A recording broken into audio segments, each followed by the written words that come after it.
ሰላም ሰላም ሰላም ናቻናለይ ተኸታተልቲ ከመይ ኢኹም ድሕና ዲኹም?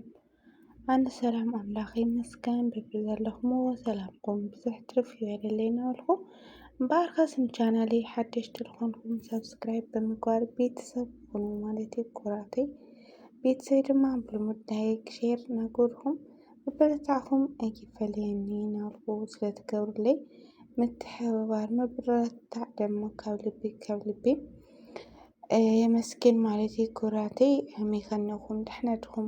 ከመይ በልኩም? ከመይ ኣምሽኹም? ብዘለምኩሞ ሰላምኩም ይብዛሕለይ እንኳዕ እውን ኣብፅሐኩም ማለት እዩ። ዳግማይ ትንሳኤ ብዘለናዮ እግዚኣብሔር ኣምላክ ርሑስ በዓል ይገበረልና እናበልኩ ኩራተይ ሎማዓንቲ ድማ መፅናዕትና ማለት እዩ። ብዞም ኮኮባት ዝኾኑ ክልተ ፍቁራት ማለት እዩ ድጋሚ መፅእ ኣለኹ። ያው ስታዮም ሎማዓንቲ በእውነት ክንደኣፎም ኣነ ብጣዕሚ ደስ ዝብሉኒ ማለት እዩ። ናይ ምቕናዩ ያው ኸደ መፀ ከምዝኾነ ተኸየነ ብዙሕ ዘፅልእ ነገር እናሰርሑ ወልቃኒ ብቻ ሎማዓንቲ ግን ከምዝብሎም ፏ ድምቅ ብሎም መፅኦምልና ኣለዉ ማለት እዩ። ደስ ይብለካ ብመጀመርያ ያው ምስ ትፈትዮ ሰብ ኣብ ተፈጥራዊ ቦታ ምዝንናይ ምናምን ብጣዕሚ ደስ ዝብል ማለት እዩ። ኣነሲ በእውነት ክንደኣፎም ኣነ ደስ ዝብሉኒ ማለት እዩ። ልክዕ ኣብቲ ቦታ ዝነበርኩም መስሎ እዩ ዝሰምዐኒ ማለት እዩ። ኩራተይ ብጣዕሚ ደስ እዮም ዝብሉካ ንሶም ግን ደስ ዝብልዎም ኣነ እውን በነገራችን ላይ ክስሕቁ ትርኢ ኣለኹ እናሰሓቁ ትርኢ ኣለኹ ደስ ዝብል ነገር ማለት እዩ። ፕራንክ ምዃኑ እንዳፈለጡ ከለለ ንእሽተይ ዝኾነ ክፍእ ትብሎም እንደገለ ካብ ገፆም ትርለኽ ዝኸፍአን ነገር ሓደ ተፈጥሮሲ ብጣዕሚ ዝገርም ተፈጥሮ እኒሀኒና ሎማዓንቲ ከም ዝመስለኒ ኣብቲ ቪድዮ እኳ እቲ ቦታ ኣይገለፅዎ ግን ከም ዝመስለኒ ባህርዳር እዩ ዝመስለኒ እዚ ቦታ እዚ እንድሕር ተጋገኹ ማለት እዩ። እና ኣብ ባሕሪ ሰፊና እንታይ እያ ትበሃል ብእንትን ብኣማርኛ ብቻ ይፈልጣ እዛ ዝና እና ለዋኛው እዩ ዝሓመሱ ማለት እዩ።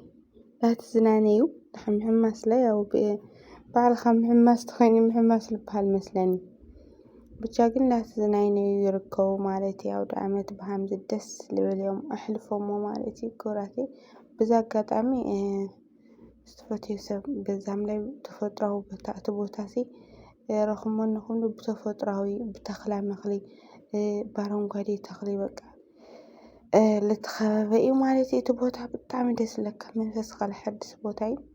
ክንደኣፎም ኣነ ደስ ዝብሉኒ ማለት እዩ። ደስ ይብለካ ለምኣነሲ ብጣዕሚ ዝለኣለይክስ ንእሽተን ክፍእ ዘብሉ ቪድዮታት ገለታት የኣላ ሰርሐት ቃንያ ናብራ ኣልየሊ ማለት እዩ። ያው ናቱ ካሕሳይ ይመስለኒ እንግዲህ ናቱ ካሕሳይ ኢላ ክሓሰት ይመስለኒ እና በዚ ኣጋጣሚ ናቱ ፕራንክ ዝገበረቶስ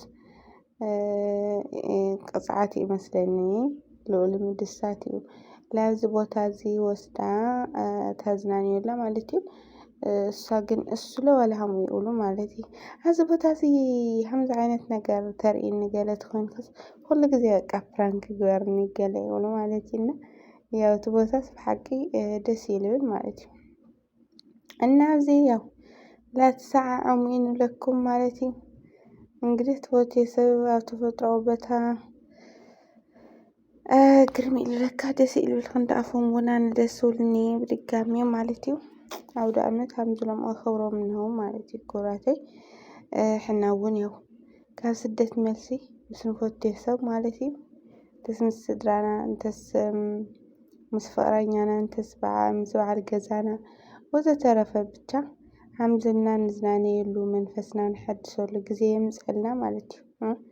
ካብኡ ነብፅሐኩም ያው ብድጋሚ ኣብ ስደት ናኳ ስደት ተውዕልና የንህና ብቻ ስለ ሁሉም ነገር እግዚአብሔር ይመስገን ብነካ ተመስገን ብቻና ስደት ናሕፅሩ ማለት እዩ። ምስ ደቅና ምስ ቤተሰብና ቀፃሊ ዓመት ምስ ቤተሰብና ነውዕሎ ይግበረና ማለት እዩ። እግዚአብሔር ቅዱስ ፈቃዱ ይኹን ብቻ ጥዕና ተልዩስ ኩሉ ክርከብ እዩ እግዚአብሔር ይመስገን እዩ ማለት እዩ።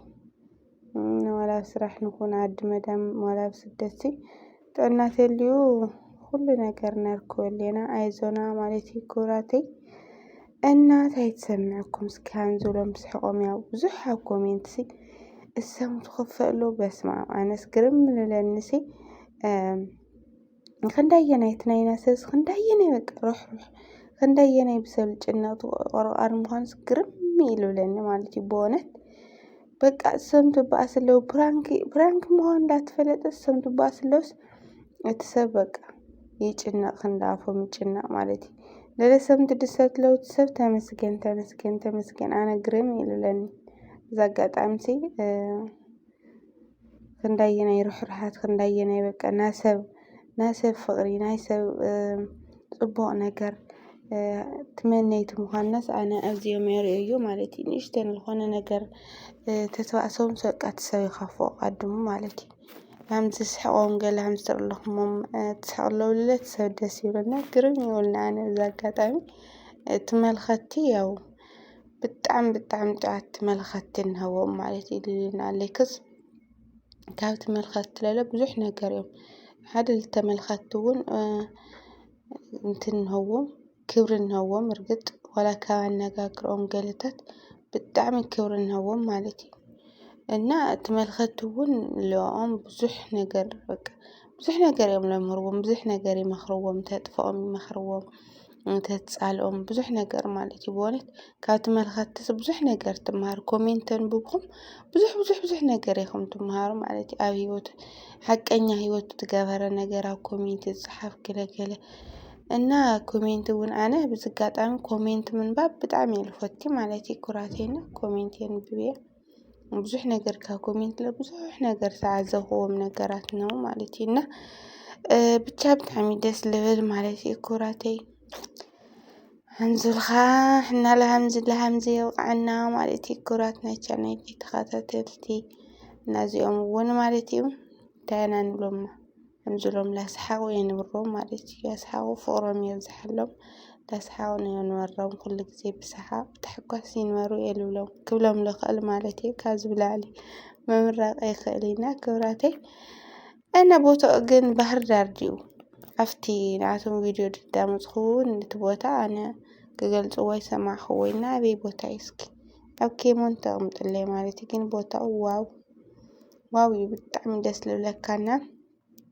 እና ኩራተይ ናይ ሎማንቲ ቪድዮ እዚ ይመስል ነብሩ ማለት እዩ ብቐጻሊ ቪድዮ እስካብ ንራኸብ ድማ ብዝግሳዕንወተኩም ሰሰናይ ነብልኩም ማለት እዩ ላይክ ምግባር ድማ ኣይትሕመቑ ሰብስክራይብ ዘይገበርኩም ሰብስክራይብ ግበሩ ኩራተይ ዝኾነ ቪድዮ ዝኾነ ነገር ረኹም ድማ ሃናፂ ኮሜንትኹም ኣብ ኮሜንት ኣቕምጡለይ ሃናፂ ሬቶኹም ኣብ ኮሜንት ኣቕምጡለይ ማለት እዩ ሃምቲ ብልሙድ ብዙሕ ሰብ ያው ኮሜንት